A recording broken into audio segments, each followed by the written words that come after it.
આજનો ક્વેશ્ચન છે વિદ્યુત પ્રવાહ ઘનતાને ઓહમના નિયમમાં સમજાવો.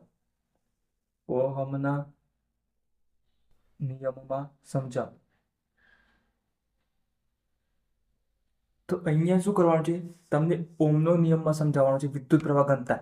આપણે જોઈ આગલા લેક્ચરમાં જોઈ ગયા છે, તો તમારે લેક્ચર જોઈ લેવું. એના અંદર મેં વિદ્યુત પ્રવાહ ઘનતા પણ સમજાવ્યું છે, વાહકતા સમજાવ્યું છે, વાહકત્વ સમજાવ્યું, વાહકતા અને વાહકત્વ જી અને અવરોધકતા પણ સમજાવેલું છે. તો એ લેક્ચર જોઈ લેવો. તો અહીંયા વિદ્યુત પ્રવાહ ઘનતાને ઓહમના નિયમમાં સમજાવવાનું છે. તો ઓહમનો નિયમ આપણને ખબર છે, વી ચલે છે, આઈ હતો, ચલે છે કાઢીએ તો શું મળે? V is equal to I R. આ સમીકરણ 1 આપી દે નંબર. ત્યાર પછી આ સમીકરણમાં બીજું આપણે શું શોધ્યું હતું? અવરોધનું મૂલ્ય. અવરોધના મૂલ્ય જે શોધ્યા હતા, અવરોધના મૂલ્ય આર ચલે છે એલ, આર ચલે છે 1/a અને આર ચલે છે L/a. તો અહીંયા જે ચલે છે કાઢીએ તો આર ઇઝ ઇક્વલ ટુ શું મળે? અવરોધ રોક. આને શું કહેવાય? અવરોધકતા. અવરોધકતા L/a. આ સમીકરણ નંબર 2 આપી દઈએ. આ યાદ રાખો. તો આ યાદ રાખશો તો તમને મળી જશે બધું. હવે બીજું સમીકરણ પણ મળી ગયું. હવે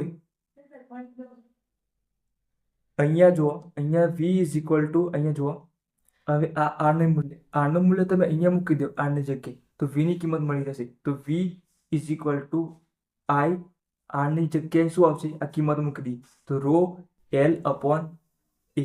આ થઈ ગયું. આઈ રો L/a. આ કિંમત મળી ગઈ. સમીકરણ નંબર 3 આપી ગઈ. હવે કોઈ L લંબાઈનું સુવાહક હોય, L લંબાઈના સુવાહકમાં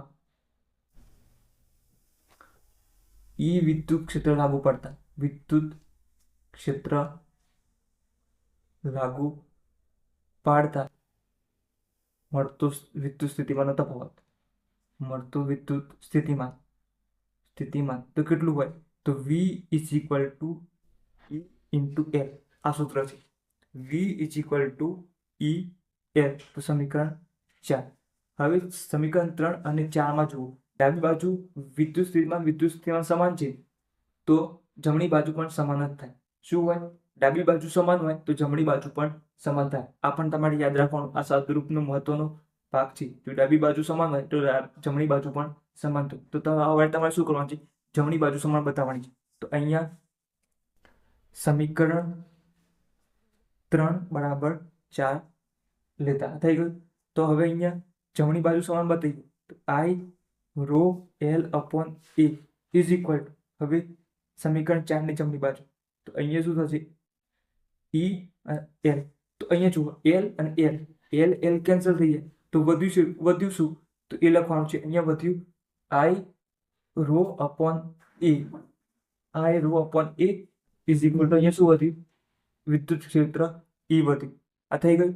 હવે પ્રવાહ ઘનતાનું આપણે આગલા લેક્ચરમાં સૂત્ર જોઈ ગયા છે. તો I/a એકમ ક્ષેત્રફળમાંથી વહેતો વિદ્યુત પ્રવાહને શું કહે છે? પ્રવાહ ઘનતા J. તો અહીં I/a છે, તો I/a ની જગ્યાએ આપણે શું લખી શકીએ? J લખી શકીએ.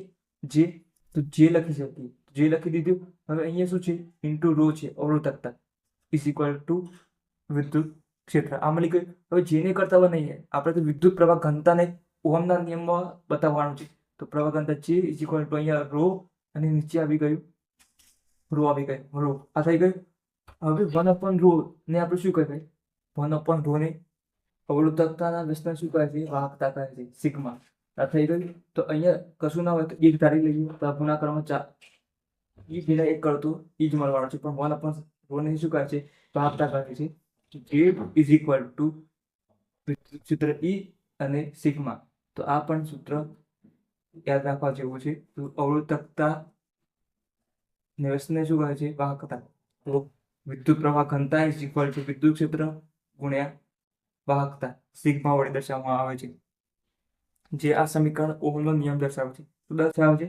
ઓહમનો નિયમ દર્શાવે છે. ઓહમનો નિયમ દર્શાવે છે. તમે બીજી પણ રીતે યાદ રાખી શકો છો. તો અહીંયા જો આપણે I is equal two V upon R લખી શકીએ.